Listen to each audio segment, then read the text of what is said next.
90% ಜನ ಹೊಸ channel create ಮಾಡಿ ಪ್ಯಾಷನ್ ನ ಫಾಲೋ ಮಾಡಕ್ ಹೋಗಿ ಇಲ್ಲೇ ಫೇಲ್ ಆಗ್ತಾರ. ವೆಲ್ಕಮ್ ಟು ಇನ್ಸ್ಟಾಗ್ರಾಮ್ ಮಿಸ್ಟ್ರು ಪಾರ್ಟ್ 2 ವಿಡಿಯೋನಲ್ಲಿ. ನೋಡಿ, ಪ್ಯಾಷನ್ ಅಂತಂದ್ರೆ ಏನು, ನಿಮ್ಗೆ ಏನ್ ಇಷ್ಟ ಆಗತ್ತೆ ಅದನ್ನೇ ಮಾಡೋದು. ಆದ್ರೆ ಕಂಟೆಂಟ್ ಕ್ರಿಯೇಷನ್ ಜರ್ನಿಯಲ್ಲಿ ನಿಮ್ಗೆ ಏನ್ ಇಷ್ಟ ಆಗತ್ತೆ ನೀವು ಅದನ್ನೇ ಮಾಡ್ತಾ ಹೋದ್ರೆ ನೀವಿಲ್ಲಿ ಗ್ರೋ ಆಗೋದು ತುಂಬಾ ಚಾನ್ಸಸ್ ಕಮ್ಮಿ ಇದೆ. ಫಾರ್ ಎಕ್ಸಾಂಪಲ್, ನನ್ನ ಪ್ಯಾಷನ್ ಕ್ರಿಕೆಟ್ ಇದೆ, ಅದರಲ್ಲಿ ಸ್ಪೆಷಲಿ ಕ್ರಿಕೆಟ್ ಬ್ಯಾಟಿಂಗ್ ನನ್ನ ಪ್ಯಾಷನ್ ಅಂತ ನಾನು ಅನ್ಕೊಂಡು ನಾನು ಜಸ್ಟ್ ಬ್ಯಾಟಿಂಗ್ ಮಾಡ್ತಾ ಹೋದ್ರೆ ಆಗಲ್ಲ. ನಾನಿಲ್ಲಿ ಬೌಲಿಂಗು ಮಾಡ್ಬೇಕು ಮತ್ತೆ ಫೀಲ್ಡಿಂಗ್ ಕೂಡ ಮಾಡ್ಬೇಕು, ಆವಾಗ ನಾನೊಬ್ಬ ಬೆಸ್ಟ್ ಕ್ರಿಕೆಟರ್ ಅಂತ ಅನ್ಸ್ಕೋಬಹುದು. ಸೇಮ್ ಇದೇ ರೀತಿ ನೀವು ಕಂಟೆಂಟ್ ಕ್ರಿಯೇಷನ್ ಜರ್ನಿನಲ್ಲಿ ನಿಮ್ಮ ಪ್ಯಾಷನ್ ಜೊತೆ ಆಬ್ಸೆಷನ್ ಮತ್ತು ನಿಮ್ ನೀಶ್ ನ ಫಾಲೋ ಮಾಡಿದ್ರೆ ಮಾತ್ರ ನೀವಿಲ್ಲಿ ಒಬ್ಬ ಸಕ್ಸಸ್ಫುಲ್ ಕಂಟೆಂಟ್ ಕ್ರಿಯೇಟರ್ ಆಗಬಹುದು. ಸೊ ಮೊದಲನೇದಾಗಿ ಪ್ಯಾಷನ್ ಅಂತಂದ್ರೆ ನಿಮ್ಗೆಲ್ರಿಗೂ ಗೊತ್ತೇ ಇದೆ, ನಿಮ್ಗೆ ಏನ್ ಇಷ್ಟ ಆಗತ್ತೆ ಅದನ್ನೇ ಮಾಡೋದು. ಅದನ್ನ ಲೈಕ್ ನೀವು ಒಂಥರ ಸೀರಿಯಸ್ಲಿ ಕಾಮಿಡಿ ಆಗಿರಲಿ ಒಂದೇ ಸ್ಪೇಸ್ ಅಲ್ಲಿ ನೀವು ಆ ಕೆಲಸಕ್ಕೆ ಎಷ್ಟೇ ಹೇಳಿದ್ರು ನಿಮ್ಗೆ ಅದು ಬೋರ್ ಆಗಲ್ಲ. ಇದೇ ಅಂತ ನಿಮ್ಮ ಪ್ಯಾಷನ್ ಅಂತ ಕರಿಬಹುದು. ಇನ್ನು ಎರಡದಾಗಿ ಅಬ್ಸೆಷನ್ ಅಪ್ಪ ಅಂತಂದ್ರೆ ನೀವೊಂದು ಚಿಕ್ಕ ಸ್ಪೇಸ್ ಅಲ್ಲಿ ಮನಿ, ಕ್ಯಾಲ್ಕುಲೇಟರ್ ಏನೇ ಒಂದು ವಿಷಯವಾಗಿರ್ಲಿ ಅದನ್ನ ನೀವು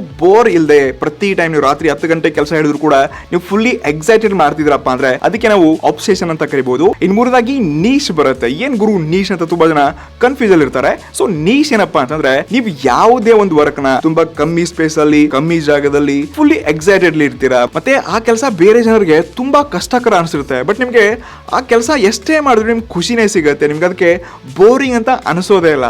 ಸೊ ಇಂಥ ಪ್ರಾಬ್ಲಮ್ಸ್ಗಳನ್ನ ನೀವು ಯಾವ್ದ್ರಲ್ಲಿ ಫಿಕ್ಸ್ ಮಾಡ್ತಾ ಇದ್ರೆ ನೋಡಿ, ಈ ಪ್ರಾಬ್ಲಮ್ ಫಿಕ್ಸಿಂಗ್ಗೆ ನಾವು ನೀಶ್ ಅಂತ ಕರಿಬಹುದು. ಐ ಹೋಪ್ ಸದ್ಯಕ್ಕೆ ನಿಮ್ಮ PON ಅಂದ್ರೆ ಪ್ಯಾಷನ್, ಆಬ್ಸೆಷನ್ ಮತ್ತು ನೀಶ್ ಏನಪ್ಪಾ ಅಂತ ಅರ್ಥ ಆಗಿರ್ಬೋದು. ಆದ್ರೆ ಕಂಟೆಂಟ್ ಕ್ರಿಯೇಷನ್ ಜರ್ನಿನಲ್ಲಿ ಈ ಟಿಪ್ಸು ಟ್ರಿಕ್ಸು ನಾನು ನೀನು ಯಾರು ಬೇಕಾದ್ರೂ ಹೇಳ್ತಾರೆ, ಆದ್ರೆ ಇಲ್ಲಿ ಜನರ ನಂಬಿಕೆಯನ್ನು ಗಳಿಸೋದು ತುಂಬಾ ಇಂಪಾರ್ಟೆಂಟ್ ಇದೆ. ಸೊ ಇದನ್ನ ಹೇಗೆ ಸ್ಮಾರ್ಟ್ಲಿ ಟ್ರಸ್ಟ್ ಬಿಲ್ಡ್ ಮಾಡೋದು, ಕನೆಕ್ಷನ್ ಬಾಂಡಿಂಗ್ ಹೇಗೆ ಫಿಕ್ಸ್ ಮಾಡೋದು, ಇದ್ರ ಬಗ್ಗೆ ನಾಳೆ ವಿಡಿಯೋನಲ್ಲಿ ಎಲ್ಲ ಸೀಕ್ರೆಟ್ ಟಿಪ್ಸ್ ತಿಳಿಸ್ತೀನಿ. ಸೊ ಈಗಲೇ ನಮ್ಮ ಕ್ರಿಯೇಟರ್ಸ್ ಪಾಠಶಾಲೆ ಪೇಜ್ನ ಫಾಲೋ ಮಾಡಿಬಿಟ್ಟು ಎಲ್ಲ ನಿಮ್ಮ ಫ್ರೆಂಡ್ಸ್ಗೆ ಶೇರ್ ಮಾಡಿ, ಹಂಗೆ ಫಾಲೋ ಮಾಡೋಕ್ಕೂ ಮಿಸ್ ಮಾಡಬೇಡಿ. ನಮಸ್ಕಾರ.